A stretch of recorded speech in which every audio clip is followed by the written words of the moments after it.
হরে কৃষ্ণ। রাধে রাধে। সবাই কেমন আছেন? আশা করি সবাই ভালো আছেন এবং সুস্থ আছেন। আজ একটা ভিডিও দেখলাম। ভিডিওটিতে একজন মাতাজি বলেছেন যে আপনার ফোনের গ্যালারিতে অসংখ্য প্রিয় মানুষের ছবি আছে, কিন্তু সেই ফোনের গ্যালারিতেই আপনাকে যে জন্ম দিয়েছেন সেই মায়ের একটা ছবি নেই। এরকম কথাটা বলেছেন আর কি। তো আসলে প্রিয় মানুষ বলতে আমরা কি বুঝি?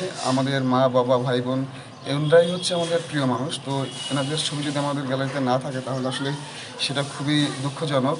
আমি সবাইকে বলবো অবশ্যই বিষয়টা একটু খেয়াল করবেন যে আপনাদের ফোনের গ্যালারিতে শুধু কি আপনাদের প্রিয় মানুষের ছবি আছে নাকি মা বাবা ভাই বোনের ছবিও আছে। যদি মা বাবা ভাই বোনের ছবি থাকে তাহলে তো খুবই ভালো, আর যদি না থাকে অবশ্যই এটা রাখার চেষ্টা করবেন, কারণ আমাদের প্রিয় মানুষ বলতে সর্বপ্রথম আমাদের মা এবং বাবা, তারপরে ভাই এবং বোন, এরাই হচ্ছে আমাদের প্রিয় মানুষ।